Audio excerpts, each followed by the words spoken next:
Show. I'm excited to welcome to the program Mike Vilardi. Mike, what's going on, man? How are you? And we could stream this live because we're not going to talk politics today. That works for me. So, Mike, thanks for stopping by. We have Costas Mandylor. Costas, can't wait to talk to you again. And now, you're in the United States. Is there a sighting of Costas? Well, there is in the desert somewhere when I pop out and try and say hi to the locals. I live in Europe now, but when I come back, I get a kick out of visiting our wonderful states, and Arizona is one of them. And Costas has been also looking at who I was going to say, Conor McGregor. He looks a little bit like Conor McGregor now too, right? Well, Conor just became a movie star. I guess he did Roadhouse or something like that. Yeah, but movie. He looked like he put on 30 pounds for that movie. Mike, would you agree? Yeah. I didn't see the movie. I didn't see Roadhouse, but you saw Costas, right? I haven't seen it. I think he's a lot bigger. He's a lot bigger than he was as a UFC fighter. Like really more stocky, bigger for sure. So he's Costas, a physical specimen. So what projects do you have going on that you can't speak about? Or what about stuff going on that's out right now? Yeah. Well, I'm lucky enough to have scored a couple of jobs recently. And one of them's sort of like a Liam Neeson-esque Taken. Oh, wow. Kind of script where somebody has to do the miracle of saving a kid. And I'm all about saving innocence. So it'll be a journey and a half to pull it off and not be boring. And there's a little thing that I'm going to do as a presentation here in Arizona with your friend. And I can't really say much about Saw, but the franchise is reignited. And apparently they're going to be calling me. I've been lucky enough to go to these Comic Cons where you meet a lot of the fans, and fans of certain franchises are just so dedicated. Whether it's Saw or Lord of the Rings. What's the other famous one? Star Trek. I mean, fans are loyal, and sometimes they know more than you do about what's coming up. Little House on the Prairie is another one, Costas. That's another one. I remember that one. Yeah, sure.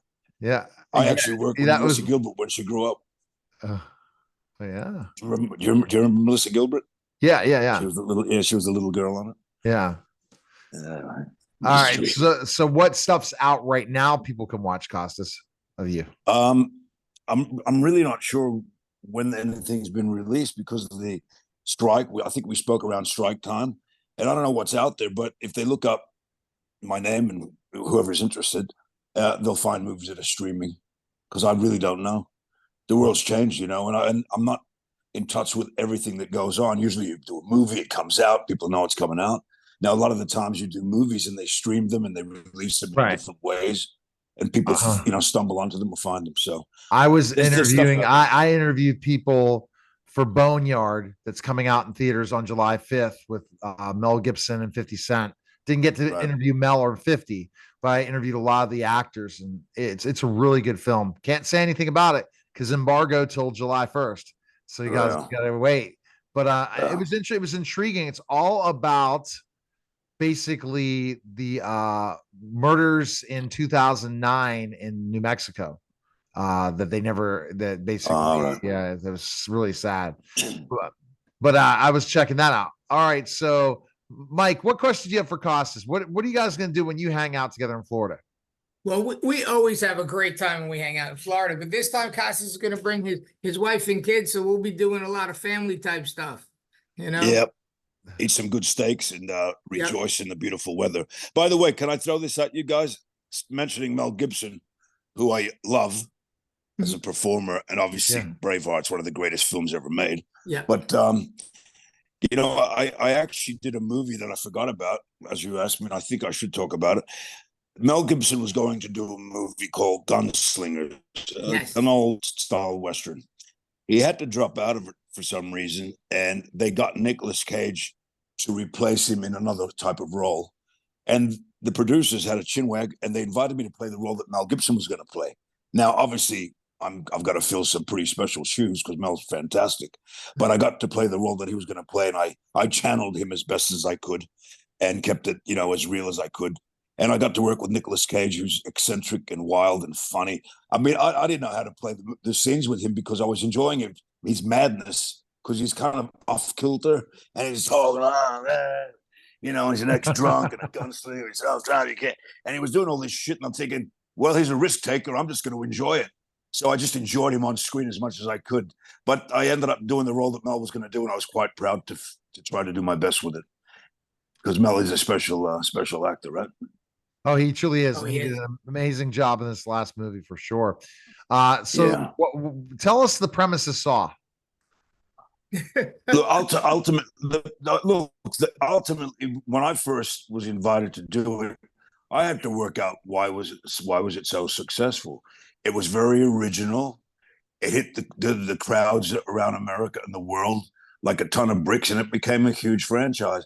Basically, I heard some reporters, and I'm not really a fan of the reporters that want to put movies down and stuff like that, but it's their opinion if they don't like stuff. But they kind of called it violence porn and stuff like that because it's pretty violent.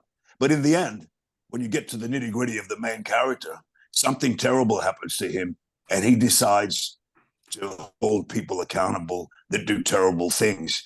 So it's sort of like a redemption towards the bad guys of the world. Like if you were to kidnap children and chop their arms off, right?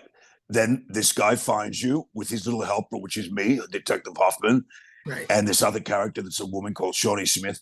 Now, we find these people and we put them in traps. Now, if you tore a kid's arms off, are you willing to tear your own off to get out of the trap before you die? Oh, my God. So people are put in positions to face their maker and their own demons.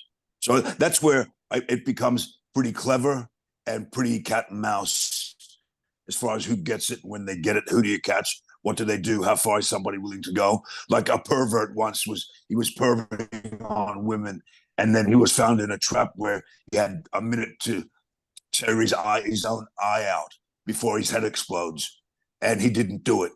But it's like, how far are you willing to go? If you're willing to hurt people, how far are you willing to hurt yourself to live? Totally. That's the best way I can explain All right. it. Now I'm going to go to a show that we always talk about Picket Fences when you come on the show, but now we're going to talk about Players. You had a main role, 18 episodes. Tell us about Players back in 1997, 98. I'm pulling it up right now. Yeah. That's right. Dude, it was probably the most enjoyable job in show business I ever had. I got on extremely well with Ice-T. That's right. And the other character was the actor. The other name was Frank Johnny Hughes, who's become quite a prolific writer in Hollywood now. Anyway, we were a threesome that worked with Dick Wolf and all of his team, and it was an incredible experience on the Universal lot for a full year. And it was going to get picked up, but Dick Wolf apologized to us when it wasn't picked up. He apologized that he took it out of New York and brought it to LA. Because the first episode, the pilot, was gritty. It was a wonderful show to watch, but New York is a different animal to shoot in, and he thought he made a mistake by bringing it to LA. Nevertheless, it's one of the jobs I'll never forget. All right, we're going to call out Dick Wolf right now. That Costas Mandylor needs to be in one of new Dick Wolf's shows. So, well, you know what? Ice-T said the same thing. He says, "You're part of the Dick Wolf family. Call him up." I'll tell you an interesting story about Ice-T. When we were talking recently, he said we had done the show and he hadn't seen or heard from Dick in about a year or two. And one day he walks into a fried chicken place somewhere in LA, and Dick Wolf walked in, and he goes, "Ice, what are you doing?" He goes, "Getting myself some fried chicken." "Dick, what are you doing?" He goes, "I'm going to try some too." They hugged and they said goodbye. 2 days later, he gets a phone call from the Dick Wolf office saying, "Can you do a couple of episodes of SUV for me?" And Ice-T goes, "You know what? I don't watch the show. I'm not going to, I don't want to do it." Well, weeks later, he gets a phone call. "Listen, just come and do this thing for a season." 22 years later, he's living in a beautiful mansion in Jersey. And you never know what's going to happen when you walk into a chicken joint. So that's the luck of Hollywood. So why don't you call if Ice-T told you a couple days ago or weeks ago to call Dick Wolf, call Dick Wolf. You know what I'm going to do? I'm going to call Dick Wolf, who, by the way, I must tell you this. He's my favorite producer of all time, apart from David Kelly. But one day he was walking by my brand new car that I bought during the show, and he walks by with some like 6, 7 executives. And they walked by me, and I said something to him, and I pulled out a knife. And I said, I'm talking to you, Wolf. And he turns around, and all these executives are like, what the hell's going on here? He turns around, reaches into his pant boot, pulls out a knife 3 times bigger than mine. And I said, you're my greatest boss ever. I love the guy. All right. I got a great episode he was in. Are you a fan, Mike Vilardi, of Sex in the City? I haven't seen that show in 20 years. Okay. He played Friar Boop. That was it. Friar F. You know? Friar. Yeah, that was, and it was called The Agony and Ecstasy. Tell us about your character. Yeah. Well, let's start by saying that it was a wonderful experience. The show was the biggest show in the world at the time. Yeah. And all I remember was, I remember when the actual movie came out. Remember the end, the show ended and they had a big movie. And it was premiering all over the country. Yeah. And I remember being in a limousine with a guy that represented me in some ways, with SOAR and whatnot. He gets a phone call from somebody, and they go, where are you? We're looking for Costas Mandylor. He says, I'm in a limousine in New York City. They go, oh, that's great. We're going to give him a certain amount of money to show the cinema. What happened? He cut out for a second. Okay. Well, so that's so far such a great interview. Yeah. And then Costas goes out, but okay, he's coming back now. He's coming back. And you know what? So Mike's already going to watch that. I'll let you know what episode it was when he played Friar. Fuck. The Agony and Ecstasy. Yeah. Can I just? You got cut out. So tell us more about it. Have I got you live now? Yeah. All right. So I end up going to a cinema. There must have been like 2,000 people in this cinema. And I get there and they say, we're going to surprise the audience, right? And I'll never forget it. They said my name, Friar Beep. I went to the middle of the room. Yeah. They gave me a microphone. Yeah. And I got a standing ovation like I was Elvis Presley. It was unbelievable. It had the section of all the women going, oh my God, oh my God, oh my God. And then it had the section of all the gay guys going, oh my God, Friar's here. And I looked at everybody. I said, I didn't know what to say. I only did one episode, so I was kind of embarrassed with this beautiful, warm welcome. But I turned around and I go, they were screaming my name and clapping. And I go, that's a wonderful, warm welcome for the only guy that never got laid on the show. I never got laid. You know that, right? I think I'm the only and also that never got laid. You did not get a call for Magic Mike after that. I did not. That was years later, though. The Magic maybe you'll be the next Magic Mike. All right, so now we're going to go to another show that everyone knows about, Seventh Heaven. You play Bo Brewer for a recurring role for 5 episodes on Seventh Heaven. That's true. Yeah. Wow, you got quite a little encyclopedia there. I'm on Wikipedia. That show was its own monster, and I just tried to fit it. You're good. You're good. I all I remember was they used to give me mouthfuls of dialogue to say, and I was like, oh man, how am I going to get through this? And everybody was very kind, and I had a good time. But it's sort of when you visit shows, you don't feel like you quite belong like you do on your own show. No, so totally. I got to visit that place, and it was it was great. People were welcoming, you know. So I see he was on NCIS for an episode. So Dick Wolf, NCIS Los Angeles as well. I'm going to keep saying, or is NCIS Dick Wolf too? No, Dick Wolf is not NCIS. It's a different animal altogether. But I did 2 episodes of each one of them, except for the New Orleans one. But that was great because I went on a little hiatus when I went a little crazy in Hollywood, living in hotels and partying with the best of them. Okay. And then when I got my shit back together, I ended up earning jobs again. And I must tell you, there's nothing like earning a job in Hollywood. You know, when you have to do a screen test or walk into a room of 25 people and prove yourself, it feels good. All right. So it's nice. Yeah. So we go to your filmography now of the movies. You were in Mobsters as Frank Costello. Let's hear your Italian accent. I have a story about that one. He didn't have an Italian accent. He had a slight little gruff. Lucky Luciano had more of an accent than Frank. Okay. If you ever see the the hearings when he was in front of the what do you call them? The guys that were after the mob. Who was it? The FBI. Oh. Kafava, was it Kafava or one of these guys? Anyway, you hear him speak. He had a little bit of a broken voice, but he sounded like a New Yorker. And the funny thing is, with that movie, I think every actor in Hollywood went up for one of those roles. It was the 4 main roles, right? And I remember getting the role of Bugsy Siegel. I got it. And I loved it because I knew I was right for the role, and I knew about Bugsy. I'd read everything about him. And then in the end, they gave me Frank Costa. Okay. So, and we were going back through it. It seems like he was, then you look at his filmography later as he's coming back. We'll continue. It's the iPhone he has, I think. Sorry about that. That's okay. Look, in the end, I got Frank Costello. I turned it down. And everybody said I had to go back in again. At least we got a little some good parts of him about Friar Fuck. So go figure. Only on the Mike Vilardi show. Yeah. Right. Yeah, he's done a lot of work, a lot of good stuff. Yeah. He totally has, but he's starting to I'll write a book one day. Sorry about that.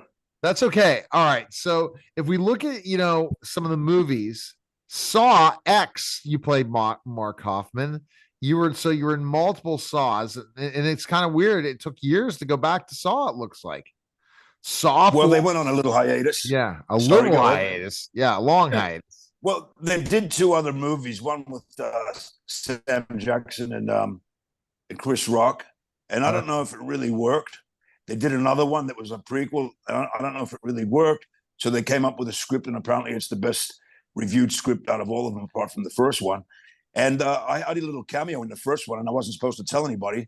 But after it came out, and they, it became a smash hit with the third generation, it's revived the whole thing. And I meet a lot of fans across the seas when I go to these Comic-Cons, and they all tell me, when you came on the screen, the theater went nuts. So I figured I've got a couple more movies in me in the future. Because when the fans tell you that kind of shit, when the cinema erupts, the producers find out. So hopefully I'll be joining them again this year. Yeah. So let's think of some of the shows. Are there current streaming shows you want to be on? Costas? Anything to do with Vikings would be great. Anything to do with what do you call it? The Game of Thrones? They've got that new show now. I think it's going in for its 2nd season. I haven't had a chance to meet them yet, but things like that. I don't want to wear a suit anymore. I want to wear some Viking rags so I'm comfortable every day. Got it. All right. So, Mike, what is your favorite of Costas? So Costas, when is Gunslingers going to hit the theaters? When could we go see that? I'm really looking forward to that movie because you're in it, Billy's in it, Nicolas Cage. I mean, you got some really good people. Cage, Stephen Dorff. Yeah, it's a real kind of Hollywood Western, Look, I think it's going to be towards the end of the year. Let's say September, October. That's my guess. Okay. Now, looking at any other favorite shows, it looks like, okay, so you playing in Beowulf. So that was a pretty interesting thing. You played Han. Oh, my God. Honshu. Yeah. Look, obviously that book is the oldest book in the world or something like that. And I didn't know much about it, but the great Robert Zemeckis invited me to play. Oh, wow. I went and read, and all of a sudden I'm standing in front of Sir Anthony Hopkins, John Malkovich, Ray Winstone, the famous English terrific actor, terrific human being. And of course, what's his name? Glenn, what's his name? Is Mel Gibson's best friend in Braveheart. His name's escaping me right now. The wonderful Irish actor. Anyway, we were together as a troupe for about 10 weeks. And Anthony Hopkins is one of the funniest and fidgety little boy storytellers you've ever met. One time he was telling us his great stories, and it's Malkovich and all these other legends from England. And at one point he looks and goes, "Oh, am I talking too much? I can stop now." And they go, No, keep going. He had the greatest stories, and he was hysterical. He was like a big, happy kid, Sir Anthony Hopkins. Neil, company. What is the code? I'm trying to get Brendan Kelly on the show, and it says he's having problems. It's asking for a medium ID number. What's your ID number? All right. Well, we're live here, and I want to tell everyone in the building. 817-745-4609. There's no median code. 817 what? 745-4609. Anyone can join right now as we're live with Costas Mandylor and Mike Vilardi on the Mike Vilardi Show. Yes. Saints and Sinners and Saints. He played Raymond Crowe. Yes, sir. Also known as a bad cop. Bad cop. Yes. Nasty person. Wonderful role to play. My nemesis was a guy called Johnny Strong, a fitness fanatic. Loved him. And I got to, show off and be bad in New Orleans, which was a wild place to shoot in. Ooh. Let me tell you, making a movie in New Orleans, it's like it's a movie within a movie. You know what I'm saying? Great place. I really like Your Honor that just came out on Netflix and was Showtime, I think, before. Your Honor is really, really good as well. Are you streaming anything you're watching right now, Costas, that you stream to watch? I really, not that, whatever I catch. I'll be honest, I just saw the Elvis movie on the plane. I tend to watch more movies on the plane because I can't sleep. I enjoyed the Elvis film. I can't really, I don't chase anything. When I find stuff, I find it. I'm just looking for some interesting shows that are coming up. Like, I haven't seen Gomorrah, but there's a guy that I was going to be in a film with, and unfortunately politics kicked me out of the movie, and it was really about the union. But there's a movie coming out called Den of Thieves 2. Did you see the first one? Oh, yeah. 50 Cent was in that one. And basically Gerard Butler starring in it. And it was a big smash hit. I almost did the second one. It's called Den of Thieves 2 Pantera. I spoke to the director, who was very loyal to me and almost had me in the film. But I asked him painfully, what is it like? And he said, it's unbelievable. So whoever's watching, you got to see Den of Thieves 2 with the great Jerry Butler. And I recommend that to you. Okay. Wow. Yeah, Mike, that would be great. What other question? Because we are almost out of time. This person, whoever has to come on, I'm trying to get Brendan on. Because I know I would be cool having both of you guys on. It's invalid email or password. I don't know. So he's having a problem. I can join him next time, and I'll sit in the back and just make commentary once in a while. And it says B Kelly, so it's not David E. Kelly. No, that's him. That's him. That's Brendan. Brendan. Brendan's here. I'm just saying it's not David E. Kelly. Yeah. Not David E. Kelly. That's great. I'd love to call him up too. That's terrific. Could Brendan hear us? Brendan. That's great. Can you guys hear Michael? Can you hear me? Yes. Yeah, we hear you, Brendan. Is my friend Costas on the line? Yes, he is. It doesn't matter if you're not dead, son. I love you. I love you, Costas. I love you. I love you back. Now listen here, everybody. Now this Brendan Kelly's a great storyteller himself. So you're gonna ask him something before we run out of time. I'll tell you why I'm a great story is because I do what Oscar Wilde once said: no decent Irishman would ever dare let the truth get in the way of a good story. That's it. What's going on, guys? We're just talking about all of Costas' movies and TV shows. What's your favorite? What's your favorite? I would say Bangkok Girly Boys, his first movie. Wait, he wanted to play Friar Fuck, but it just didn't happen. No, he was the fluffer. Yeah. Hey, you know what? If I did that movie in this stage of life, you'd be huge. Late 20s, you'd be huge right now. Huge. Let me tell you something. Costas is one of the greatest because no matter what, you can't offend him. It's impossible. Because no matter what you say, he'll just say, but I love you. You know what? I've learned not to take anything personally because it doesn't fucking matter. Whoever loves you, loves you. Whoever doesn't, it's okay.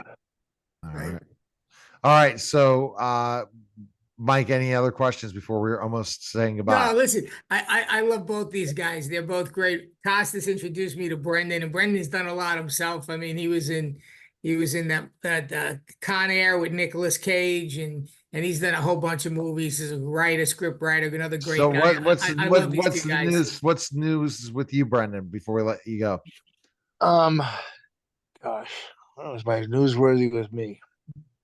Well, I would like to. I'm trying to get this movie I've been doing for 4 decades ago. I started working on it. It's a movie about the West Side Irish gang called, they're known as the Westies, Jimmy Coonan and Mickey Featherstone. And I was friends with Jimmy Coonan, and I've been trying to get this thing done. And I've got a really phenomenal script, and I'm working on the POC right now. It's called a proof of concept. They used to call them sizzle reels, and it's like an introduction to the world of the Westies, and I use different films to put this thing together. I have an editor that's phenomenal, and so how did Mike meet you, Brendan? Mike, he met me through Costas. Yeah. Okay. And I met Costas a couple of times, but the second time I met him was at a friend's funeral, a mutual friend's funeral. And I in memory of our old friend, I celebrated that night correctly. And Costas was right there with me. And Costas it was a Viking night. Yeah. Costas was right there with me. Oh my goodness. All right, guys. I mean, this is a holiday. Costas is shooting a bunch of stuff. Brendan, do you have any projects you can't talk about? Oh yeah, gosh. If I told my story, I'd be incarcerated right away. Got it. That'd be the end of it. But the night I met Costas, Costas, tell him what I was doing 20 minutes after we got to that place. I think we were drinking red wine. I think it was Opus One out of the bottle. And I think that he had a gigantic bone with a piece of meat on the end of it. Yeah, and he was eating that in a 5-star restaurant. But we weren't doing it with all the delicacies. We were doing it with our hands and bottles. So Vikings live. All right. Vikings lived. And I think go ahead. No, you go ahead, Brendan. Sorry, go. No, it was a great night. It was a fabulous night. It was the way our friend Stefanos, the late great Stefanos, would want to be remembered. All right. Yeah. Well, we appreciate it, Brendan. Best place one great guy died for us together. Yeah. Where can we find info on your movie, the movie you were trying to get out and stuff like that, Brendan? Do you have a it's called Occupation Gangster, and I'm working on getting this thing did one way or the other. I'm going to get it done. And I just saw actually a film from Ireland called Good Vibrations. I don't know when it was made, but it was about punk rock in Belfast in the 70s. How kind of he said New York has the this and London has the pants, but we have the reason for punk rock. And I thought that film was so good in the way they intertwined stock footage into the movie, and it gave me some great ideas on how I'm gonna make this film. And I want to make it very authentic and true to what these guys had come from. All right. And, all right. What role is Costas going to play in your movie when you get it made? Costas could play whatever the fuck he wants. How about that? Costas could do whatever he wants. Costas could do. We'll find the place. You know what? The thing is, for me personally, when you do these biotype pics where people have really lived and everybody knows who they are, you've got to get people that look like them. You've got to get actors that can handle the role. And I love it when people look like their characters. So if something fits, we'll do it. I just want him to get it made because I read it and it's brilliant. And you know what? There are still wonderful things to be made. And, thank God for movie magic. That's all I can say. All right. Amen. Costas Mandylor, Brendan, we appreciate it. Thank you, Mike. Guys, that was the Mike Vilardi Show. MikeVilardi.com too, as well. That was the Mike Vilardi Show, guys. Take care.